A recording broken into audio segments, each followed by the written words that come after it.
will save me a lot of work later on. All right. So now what we started with was we started with with continuous functions on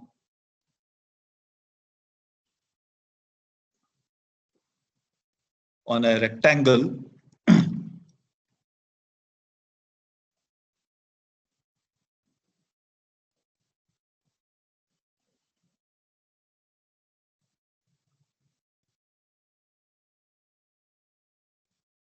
On a closed rectangle.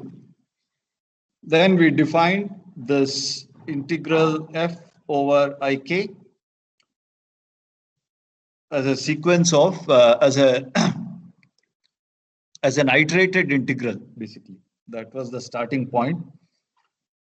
And to show that it doesn't depend on which integral you integrate first, second, and so on, which variable you integrate first, second, and so on, we had to use a non-trivial theorem, the Stone-Weierstrass theorem. Again, let me repeat that this is a somewhat unusual proof. Normally one proves this directly, but that involves more work. You can avoid the Stone-Weierstrass theorem and prove it directly, that it doesn't matter if you start with continuous functions, it doesn't matter which variable you integrate first, etc. Right. Now, the next thing was, so here I wanted to integrate continuous functions on f is a continuous function on Rn, but this time I'll assume that f has compact support. This was the new thing that I introduced in my last class. So what does this mean? The support of f is set of all x such that f of x is not equal to 0. The closure of this set. So by definition, the support is always going to be a closed set. The only thing is that we would also like the support to be bounded now. So that will make the support closed and bounded, therefore a compact set. So that would lead me to a continuous function with compact support. And right, so that was the thing. And then for that, in this case, we defined f to be f over Rk to be integral of f over, oh, by the way, this is, I don't think I used, let me see, yeah, Ik was the notation for the rectangle, that's fine. So let me move on to this, yeah, f over this, f over Ik. So this is the definition, so I'll put 2 dots. I hope you have seen this notation. Whenever you want to define some object, you put 2 dots to the left of the equality sign. So what this means is that the object on the left-hand side is defined by whatever appears on the right-hand side. It's somewhat different from saying something equal to something in the sense that when we say 2 things are equal, we already assume both things are defined prior to the equality. But here, the equality is going to define the object on the left side. So this is equal to this is the definition, right? Where Ik is any k cell, what Rudin calls a cell, which is the same thing as a k-dimensional rectangle, is any k cell containing support of f. Since we have assumed the support is compact, it's a bounded set. So of course, a bounded set can be put inside some K cell if you take the K cell to be large enough.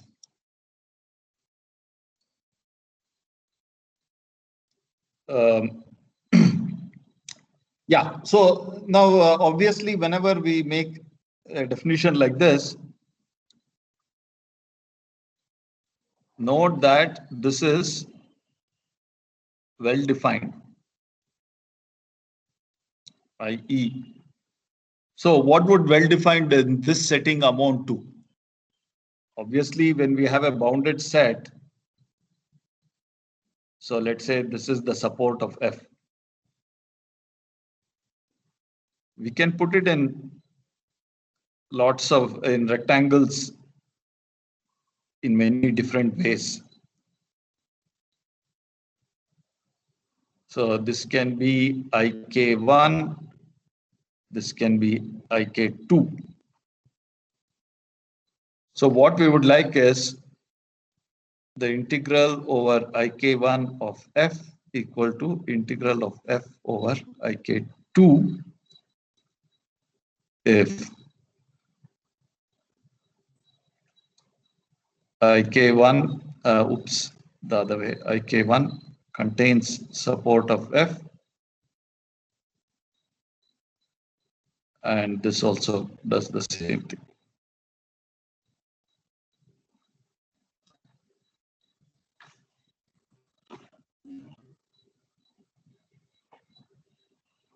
Well, so I won't do this, but let me just draw a small, this is not something difficult to check, but let me just indicate how it goes, the proof goes. So for most of these things, if you understand the case K equals 2, you'll be easily able to see what to do in the for K bigger than or equal to 3. So it's enough to look at K equals 2. If K equals to 2,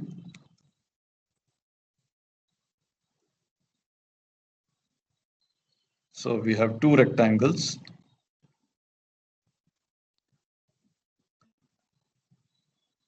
And the support is inside. So let's say this is A1, B1, A1 prime, B1 prime. These are the X coordinates.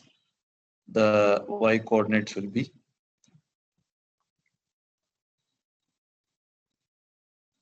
A1, B1, C1, D1, C1 prime, D1 prime.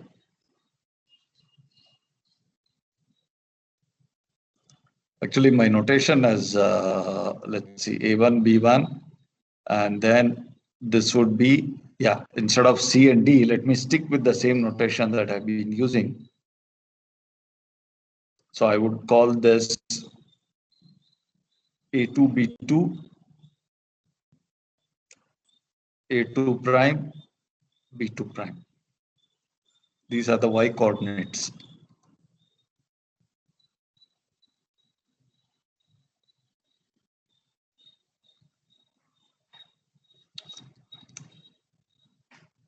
Now, if you want to prove that, so this is the integral of F over IK I2 in this case, I21. Let me drop the 2 part. It's more confusing. I1 equal to integral of F over I2. So I1 is this first this rectangles with A1, B1, A2, B2, etc. The primes are for I2. So I1 equal to A1, B1 cross A2, B2. I2 equal to A1 prime, B1 prime cross A2 prime, B2 prime.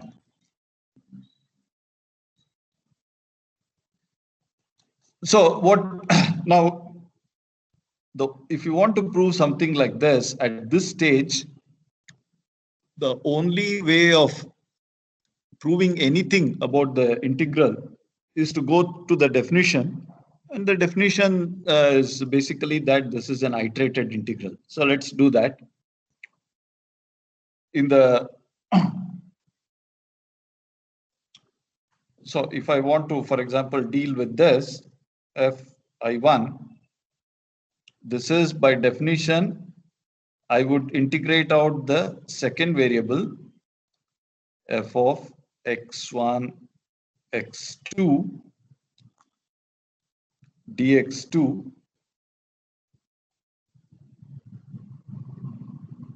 and this would be from A2 to B2. Then I would do A1 to B1 dx1.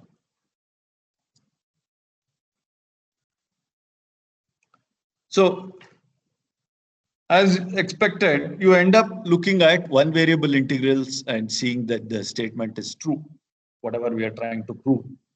Now, for example, for this, let's just look at this integral with respect to, let me also write f with respect on I2. This is the same thing, except that there will be primes. A2 prime, B2 prime, A1 prime, B1 prime.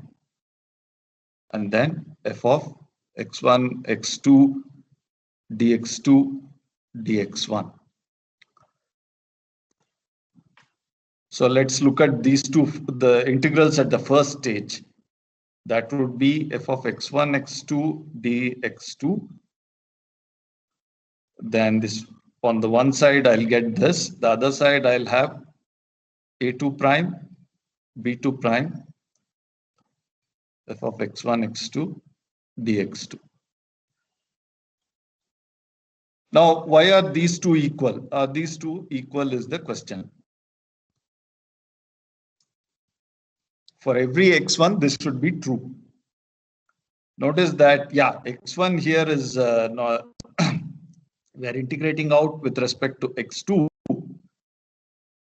So x1 can, what we are left with will be a function of x1. So for every x1, we have to check that LHS equal to RHS. So let's go back to the picture. Oops. Go back.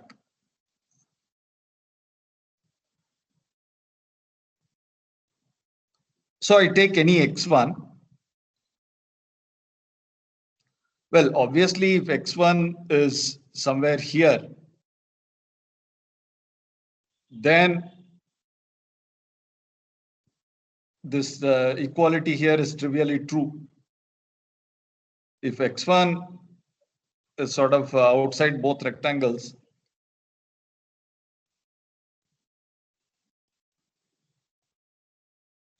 so if x1 is here, let's say, then this is trivially true. Why? Can someone tell me why this statement would be true? Remember, I'm trying to prove this is equal to this for all x1 in R.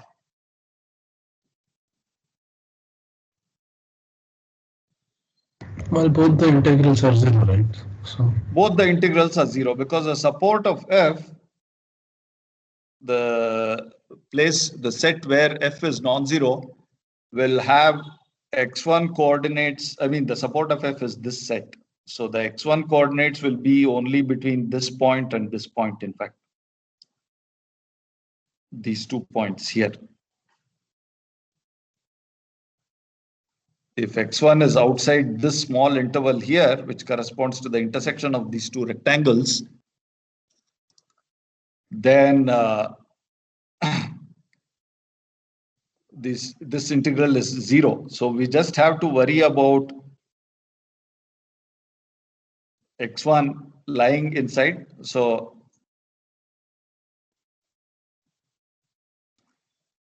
in fact, the best way to show it is that, okay, fine. Like, having started this way, let me continue. So this is, so if x1 is here, this is trivially true. The only thing we have to worry about is when x1, let's take the leftmost endpoint of this thing, and rightmost endpoint. So let's just, and if x1 is outside this, also it will be 0. So x1 we just have to worry about in this portion. Okay. So in this picture, this would be, which one did I call? Okay, it doesn't matter. So this is A1, A2, no, A1, B1, A1 prime, B1 prime.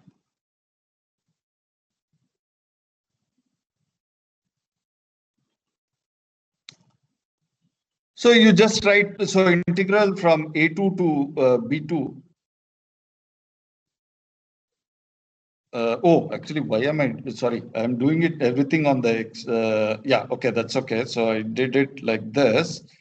Yeah, what I said is right, but for these integrals, actually I have to look at the y coordinate. Oh, let me draw a different picture.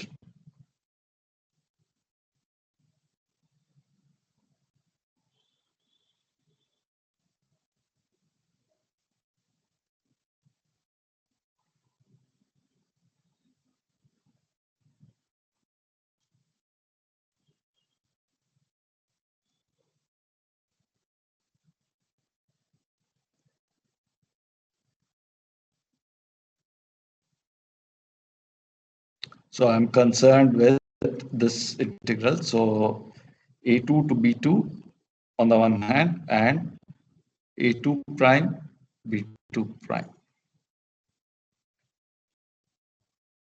F of x1, x2, dx2, f of x1, x2, dx2. So this would be A2, B2, A2 prime, B2 prime.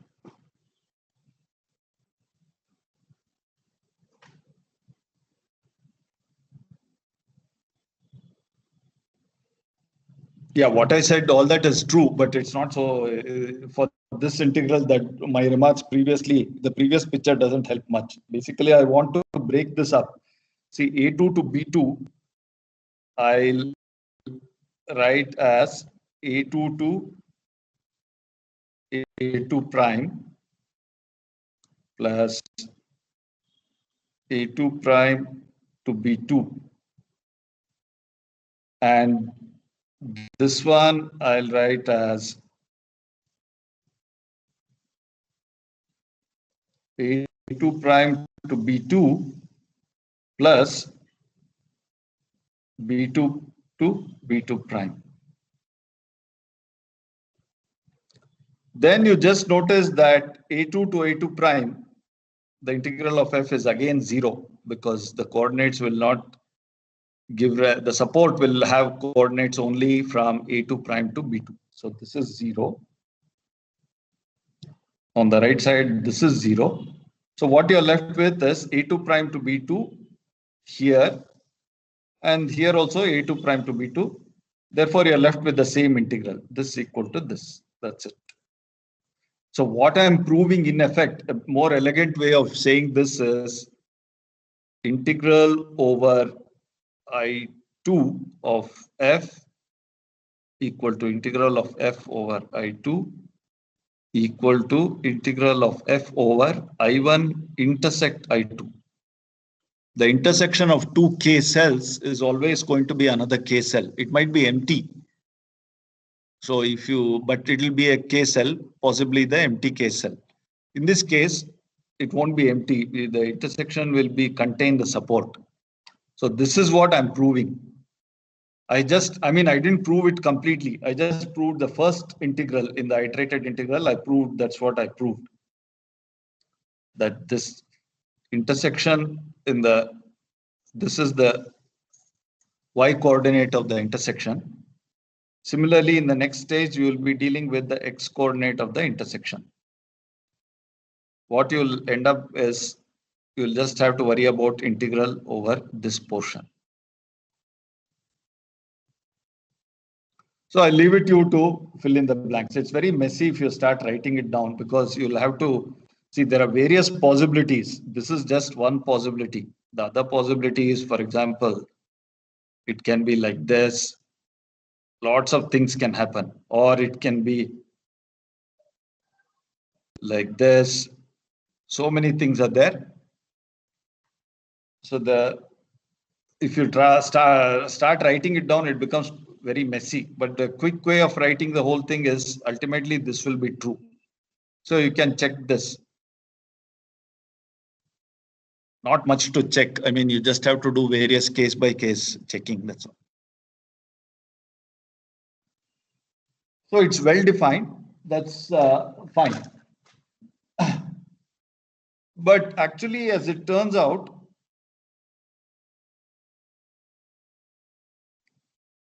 we need something more. So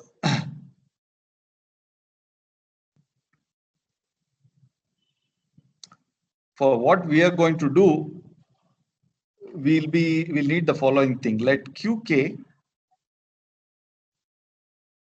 denote the K instead of a cube. It turns out that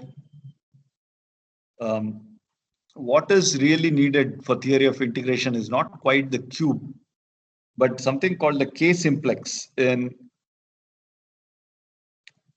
RK. QK it's actually a subset of the cube.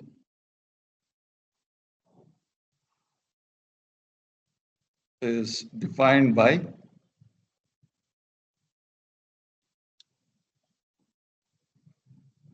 QK is equal to set of all x in RK such that x1 plus x2 plus xk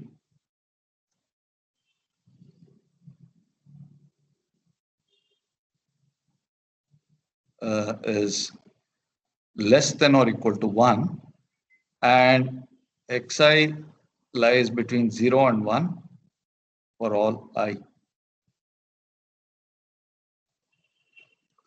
So, and here ik, see ik, we use the notation ik for any rectangle, any k cell. From now on, ik will denote the k dimensional cube. Ik is 0, 1 cross 0, 1 k times. So in other words, it's a set of all x such that xi lies between 0 and 1. So QK has the additional requirement that not only do the xi's lies between 0 and 1, their sum is less than or equal to 1. So basically, this gives rise to a triangle in R2, a tetrahedron in R3, and so on. So let's see. K equals 2. We'll be looking at set of all x in R2 such that x1 plus x2 less than or equal to 1, x1 and x2 greater than or equal to 0. So what is this?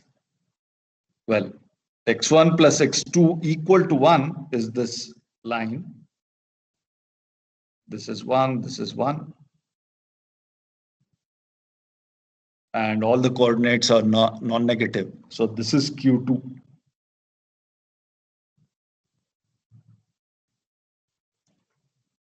When k equals 3,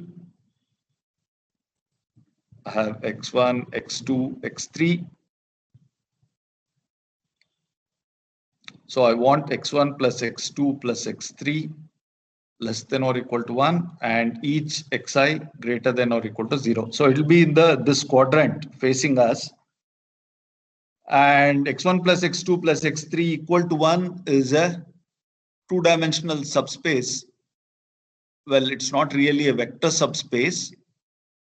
It is what is called an affine subspace. But anyway, it is two-dimensional, as one can say, plane in R3.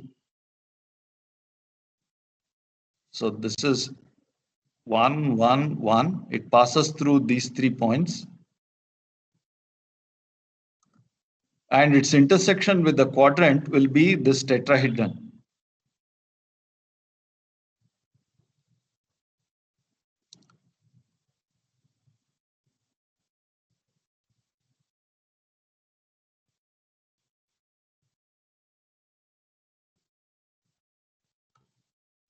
This is Q3. Okay. For some reason, it turns out to these are going to be very, you'll see what the reason is later on. These turn out to be fundamental objects in the theory of integration in multivariables, this case simplices.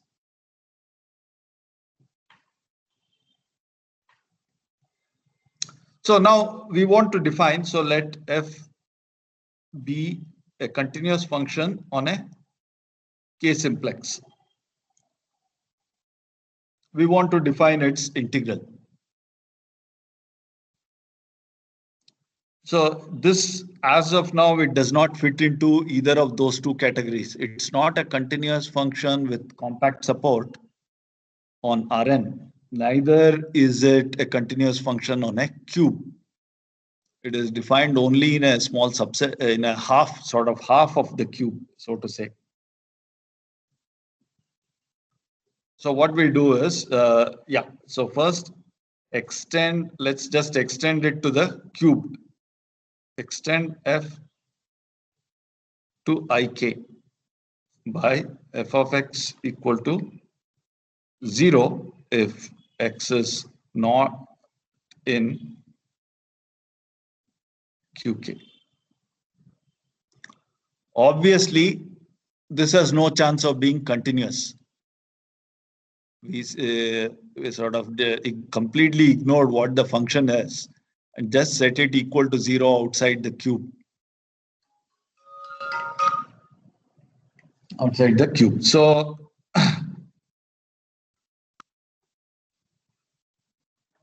then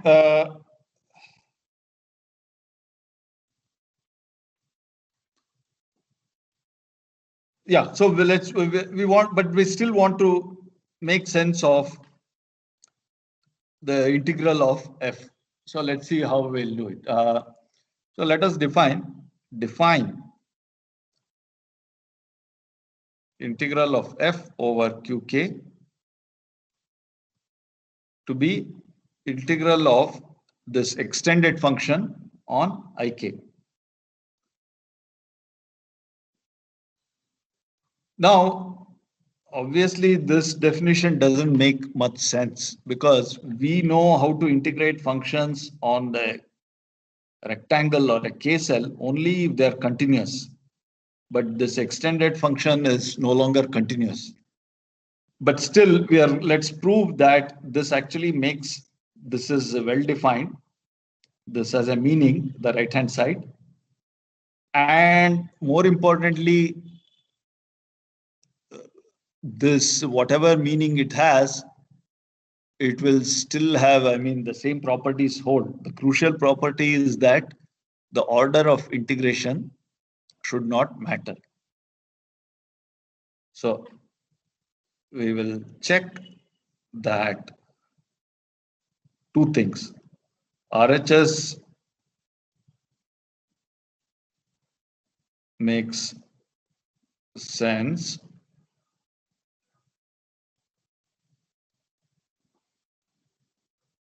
RHS is an iterated integral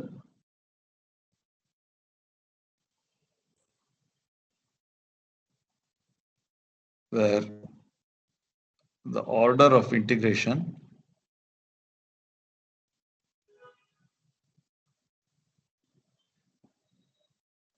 independent where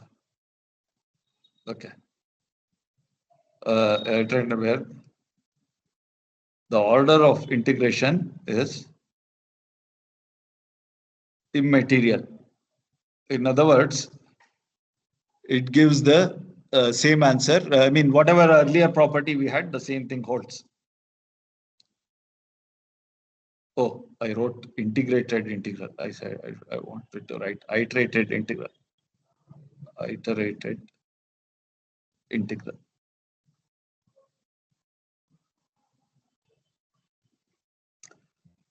Okay, so how do we do it? Now, more than this, yeah, what you should note in this, what I'm going to discuss now is a very standard technique in theory of integration. Whenever you have something which is not continuous, or whenever you have something defined on a smaller subset, but you want to make sense in a larger set, we are going to use this technique, which I'm going to do now. What one does is, I mean, of course, one crude way of making sense in a larger set is what I already did, namely set the function equal to 0 identically outside the given set. But that usually does not help much.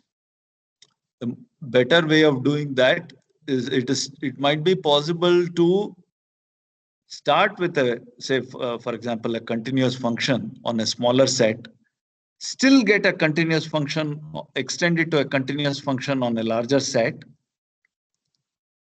but the original continuous function would have changed slightly, not too much. So what exactly do I mean by that? So let's see. To see these, let's take some small number,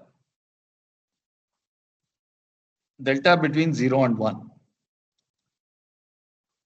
Now keep in mind, the best way to picture what's going on is, let's keep in mind the case k equals 2.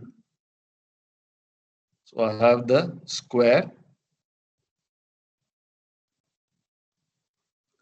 and the whole thing is a square, and this inside stuff is Q2, the 2 simplex.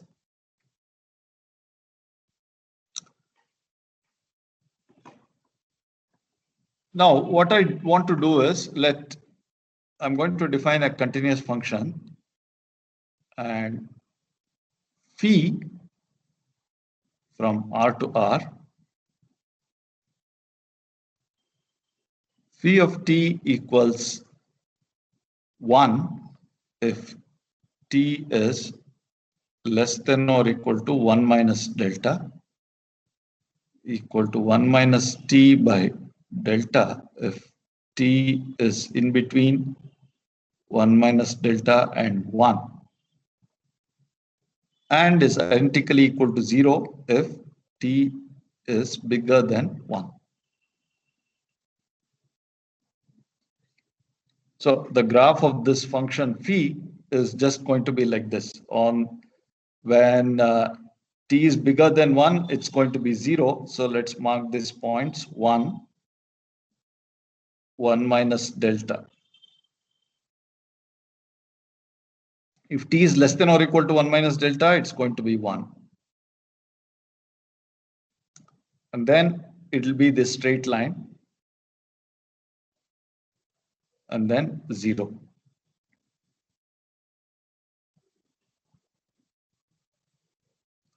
This is going to be the graph of this function phi. Phi is just a function of a real variable. So this is usually called it's not quite a cutoff function, but something similar to what is called a cutoff function. So with that in hand, now we are going to define, let f of x, capital F of x, equal to phi of x1 plus xk f of x, where x is in ik, the cube, k cube.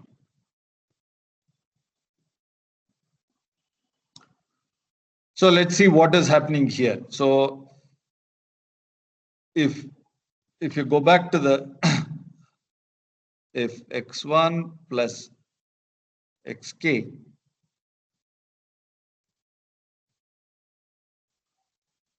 if this variable t is less than or equal to 1 minus delta, I should get 1. So if this is less than or equal to 1 minus delta, then this phi of x1 plus xk is equal to 1 if x1 plus xk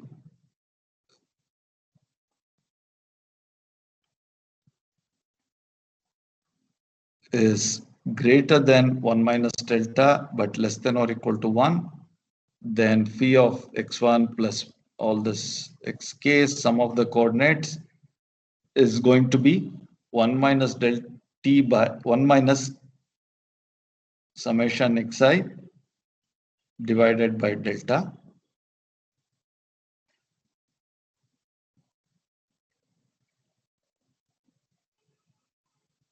If this thing is bigger than 1, then phi of x1 xk equal to 0. So let's go back to the case k equals 2. So this is 1, 1. Let me also draw 1 minus delta. 1 minus delta, 1 minus delta.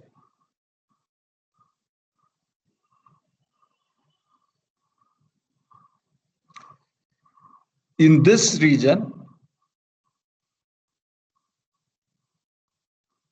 x1 plus x2 will be less than or equal to 1 minus delta, right? And then the overall cube is here. So in this region, x1 plus x2 greater than or equal to 1.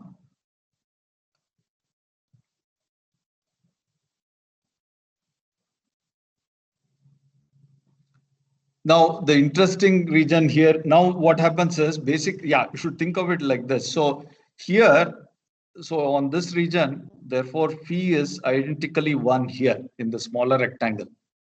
On this other rectangle, phi is identically 0. In this transition strip between these two triangles, phi varies. Phi has this formula which varies between 1 and 0. So here phi is changing. But in the smaller, slightly, you are supposed to think of delta as very small. So basically, we had the k simplex. The 2 simplex was this full triangle. But now take delta to be very small. So you have shrunk the triangle slightly. And then on this, you now have a continuous function, which is 1, identically 1 on the slightly smaller triangle, 0 outside the larger triangle. And in the gap, it varies between 0 and 1. So in this portion, phi is between 0 and 1.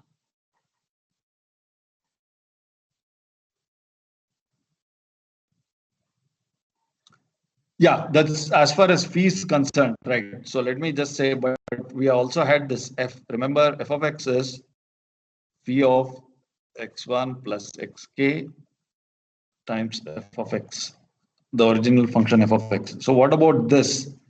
Well, last one. This one. Yeah, just checking. Yeah. Okay. See, if x1 plus x2, yeah, this same picture here. Yeah, actually, whatever I drew, the picture I drew.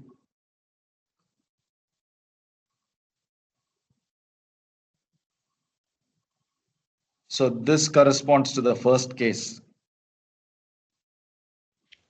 Right? Yes. Yeah. This is the second one here is the transition region, this one. The third one is this identically zero case.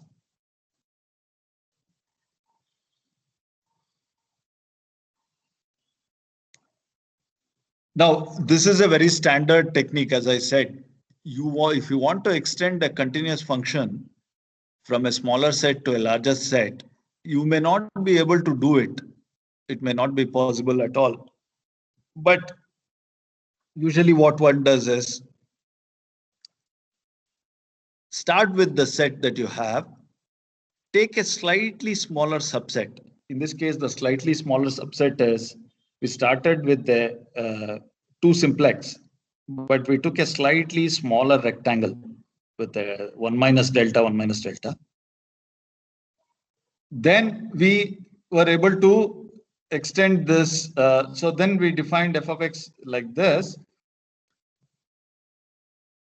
But the point is, since this phi of x1, x2, xk is equal to 1, so in this region, f of x is equal to the original function in the smaller rectangle, a smaller triangle. And outside, capital F of x is equal to 0. The only thing is that in this transition region, capital F of x and small f of x are not equal to each other. So it's not really a literal extension of the original small f. Literal extension would have meant they should be the same on the whole 2 simplex. But that we can't, it's unreasonable to expect that. That will not, mathematically, that's impossible. It's not possible to extend every continuous function, right? So in a fashion that becomes 0 outside. But if you slightly shrink it, it is always possible by this route. At least, I mean, yeah, at least for the simplices, when we start with the simplex, we can do that. So the main thing to observe is this one, that capital F and small f are the same on a slightly smaller rectangle, smaller triangle, and that capital F is very simple outside the original simplex. It's identically 0. Okay.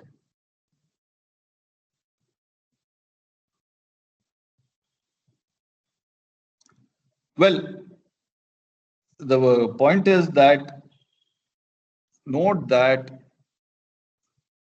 capital F of f belongs to is a continuous function. That's the whole point of all this exercise. We started with small f, which was only defined on the 2 simplex, on the k simplex. But we now have a continuous function on the whole cube. And it is agrees with small f on a slightly smaller simplex, smaller triangle, in case k equals 2. Why is this continuous? Well, that you can check directly in this. So I leave it to you to check.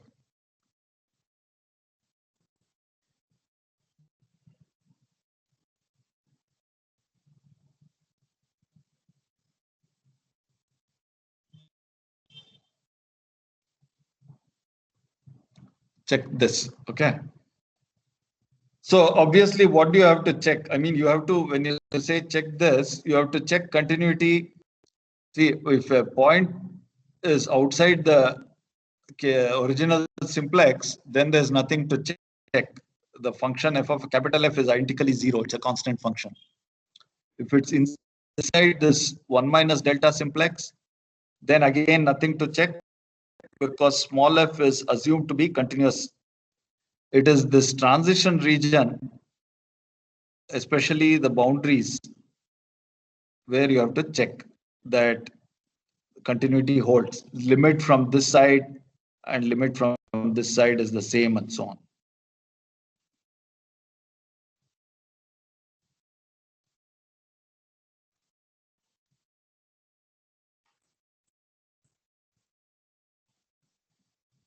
Okay, so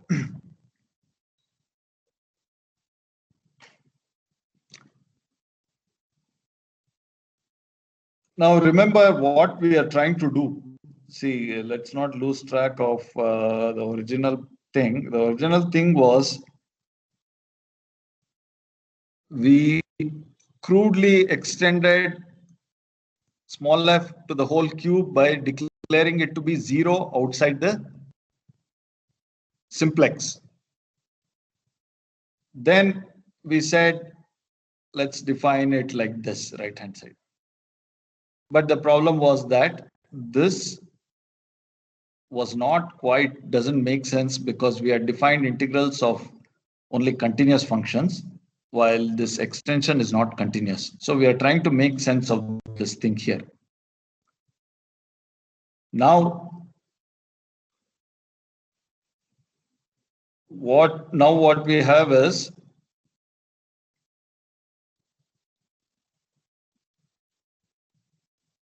a slightly more sophisticated version of that crude extension. Instead of declaring it to be 0 outside the original simplex, we almost got something similar, except that we still have this capital F is 0 outside that, and it's equal to small f, but except that it's equal to small f only on a smaller simplex. So how is this going to help? So note that, let's see where these two things differ. For each y in ik minus 1, before I have to introduce some notation. Let me just say, let me call the first k minus 1 coordinates as y.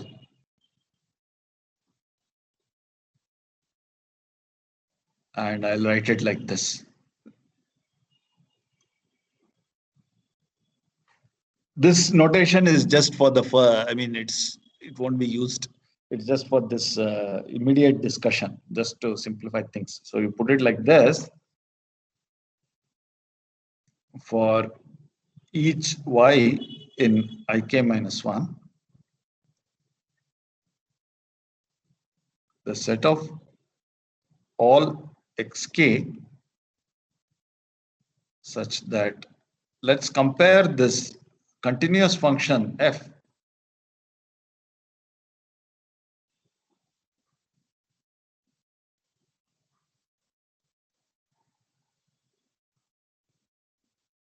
is not equal to small f.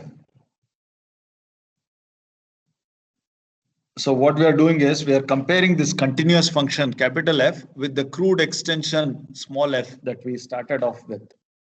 So let's see where they are not equal to each other. So for each y in ik minus 1, the set of all xk such that these two are not equal is either empty or is a segment with length less than or equal to delta, is the claim. So let's see what this means. So again, k equals 2.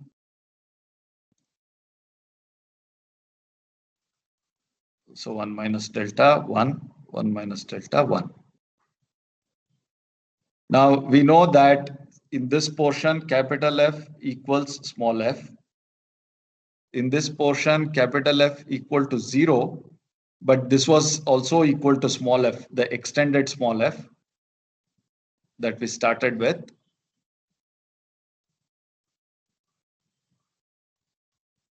So all we have to worry about is we are trying to find all xk such that f of y xk is not equal to f of y xk, small f of y xk. So we are trying to find such xk. So here xk would be the y second coordinate. I already used y. For some weird reason, Rudin has used y for the first half or first part. Usually y comes in the second, but anyway, that's not important. So let's keep in mind that xk here in this case is our standard y variable. So for each y, I want to see all xk such that these two are not equal. So y is just x1 in this case. So for each x1, I take some x1 on this thing. I want to see for what y variables, what are the possible x2s where the two are not. See, if I take x1 here, where are they not equal? So let me take all y corresponding y variable x2s. If I take x1 inside the smaller triangle, then I know that capital F and small f will differ on this portion, right? So that means the corresponding x2s will be like this. It's an interval of length delta exactly. Because this is 1 minus delta here. So this will also be 1 minus delta. So if x1 lies inside this part, it's okay. So I get one interval of. But what happens if x1 lies here? Somewhere here. Then again, I draw this line here. On this upper portion, both are equal. I have this. Where they differ will be this part, the corresponding x2 values. So this is an interval of length less than delta. That's what it's saying. It says it can also be empty. That is the extreme case when I'm here. At this corner point,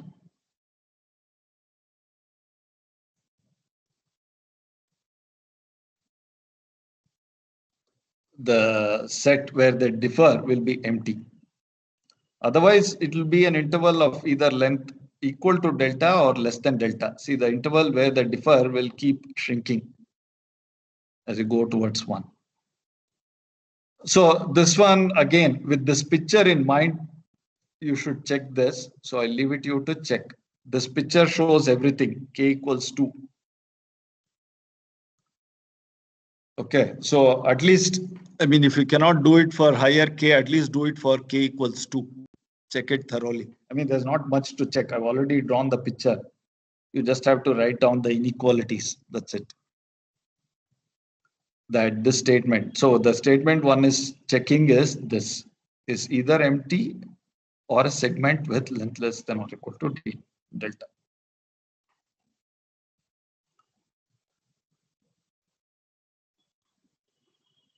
So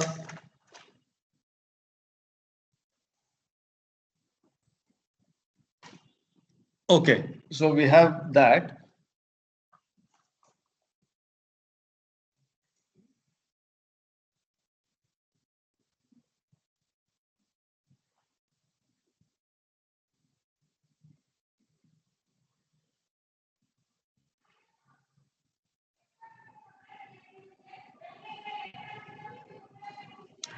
So let fk, capital Fk minus 1, small fk minus 1 be as before. So what does this mean? I mean, this is just, so fk minus 1 of x1, xk minus 1 is going to be ak to bk, f of x1, xk, then dxk. That's it. And similarly, small fk minus 1 is xk minus 1 equal to ak to bk, a small f1, xk, and then dxk.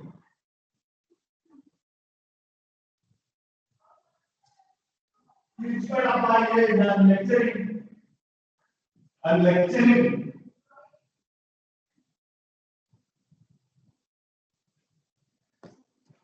Yeah, so f of x1, x2, dxk, right? So, and then,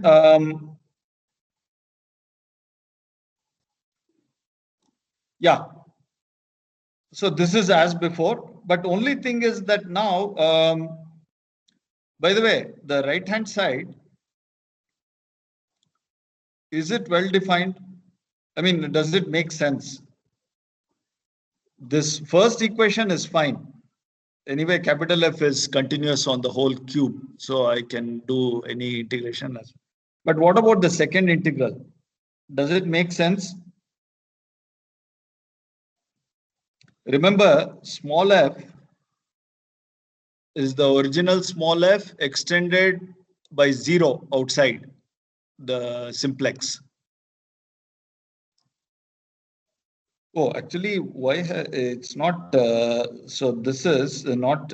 There's no AK BK. It's just 0 to 1. I'm talking about the unit cube, right? So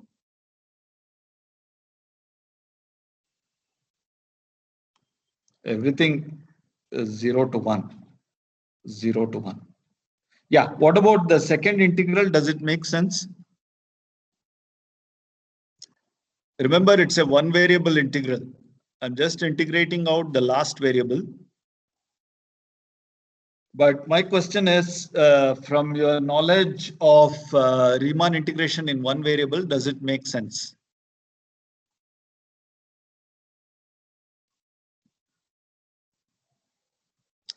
Because remember that the extended function may not be continuous.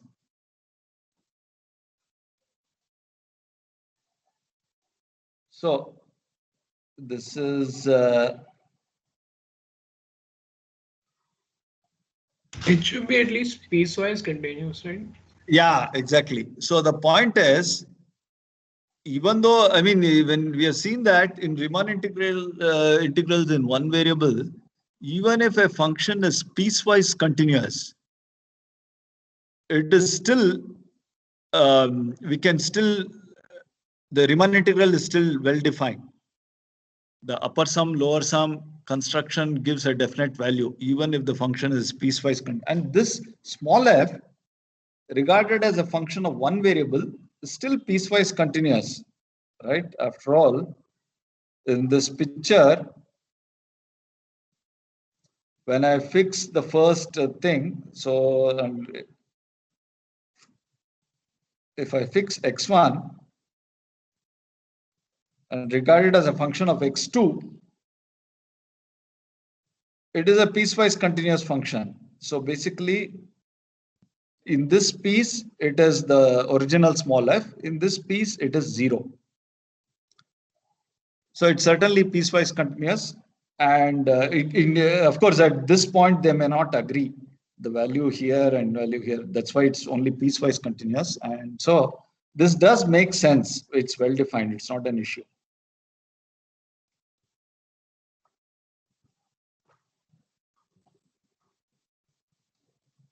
Then, okay, so I have this, and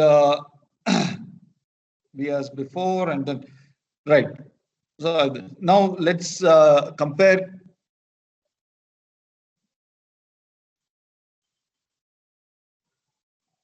I want to say, claim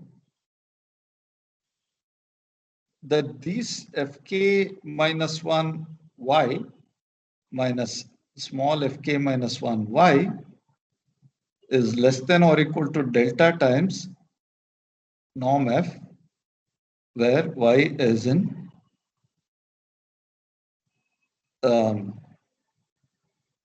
ik minus 1.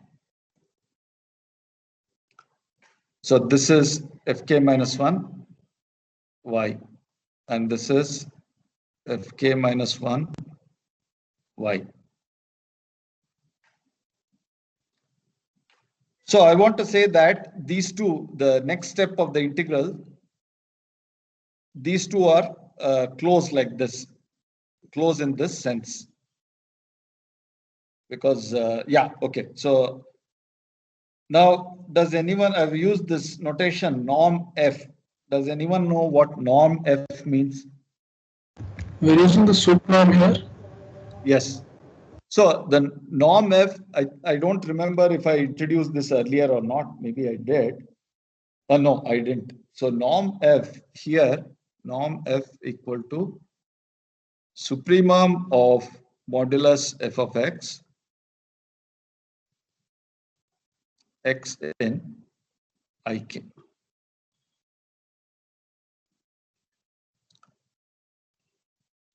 I don't want to dwell too much on this, but let me just remark as an aside that this is actually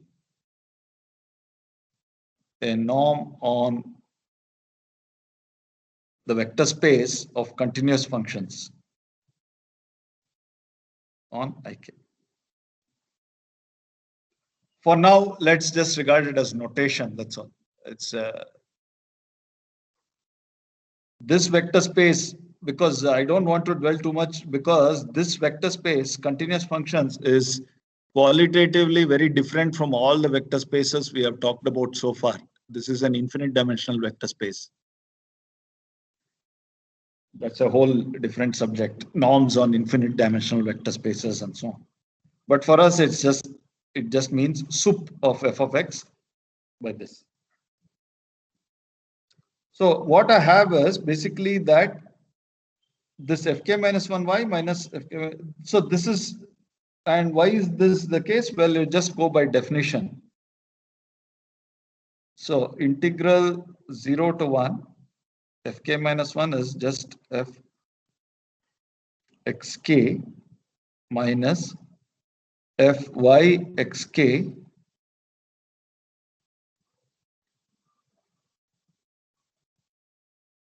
(0 to 1). Oh, I have to integrate out with respect to dxk here. Here to dxk.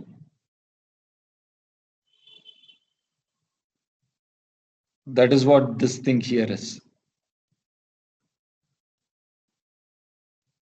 So I'm trying to see what the difference here can be. Well, we have already seen that these two functions, f of capital F and small f, differ. Where was that? So previous page. So the set where they differ is either empty or is a segment with length less than or equal to delta. So whatever it is, it's going to be, so this capital F and small f will be equal other than some interval